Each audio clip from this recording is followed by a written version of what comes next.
काँग्रेसच्या 2 उमेदवारांनी असंच पक्षाला विश्वासात न घेता त्यांचे उमेदवारी अर्ज मागे घेतले आणि बऱ्याच प्रमाणात नाचक्की झालेली या प्रकरणामध्ये. बाळमानेंचं आता नाव आलं, काँग्रेसचे 2 उमेदवार त्यांनी माघार घेतलेली आहे. काय घडतंय काय भाऊसाहेब वाजबे, काँग्रेसच्या अशा उमेदवारी का मागे घेतल्यात? हा ट्रेंड कुठून सेट होतोय? हा ट्रेंड कुठून सेट होतोय याचं उत्तर मी तुम्हाला देतो. मुद्दा असा आहे की भाजपनं लोकशाहीला आता भ्रष्टशाही करून टाकलेला आहे.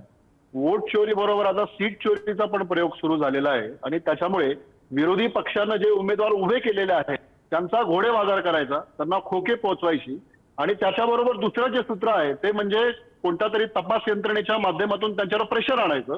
ते अगदी गणेश गीतेवरती देखील आज आणलं की त्यांना म्हाडाच्या संदर्भामध्ये जे सुप्रीम कोर्टामध्ये आम्ही अपील करू अशा संदर्भातलं जे काही पत्र आहे ते त्यांच्यापर्यंत पोहोचलं आणि म्हणून तुम्ही जो उल्लेख केला की त्यांची जी देहबोली होती पत्रकार परिषदेतून ज्या पद्धतीने निघून गेले ते आपल्याला लक्षात येतं. त्यामुळे हे जे 2 रूल्स आहेत, एक म्हणजे तपास यंत्रणांच्या माध्यमातून दबाव घोडेबाजार करणं, याचं उदाहरण जे आहे ते उदाहरण म्हणजे आमचे दोन्ही उमेदवार आहेत ज्यांनी माघार घेतली आणि त्यातले एक जे आहेत साहेबराव कांबळे म्हणून, ते तर लगेचच दुसऱ्या तिसऱ्या दिवशी शिंदेच्या सेनेमध्ये सहभागी पण झाले.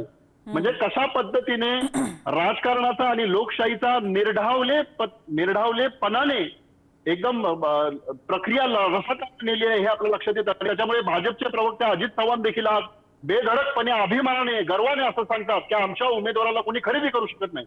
बरोबर आहे, तुमच्या उमेदवाराला कोण खरेदी कसं करणार, कारण तुमच्या पक्षाकडे 10,000 कोटी रुपयांची एफडी आहे आणि बाकी जे काही 50 खोके आणि जे काही व्यवहार चालतात ते सगळे देशासमोर आहेतच.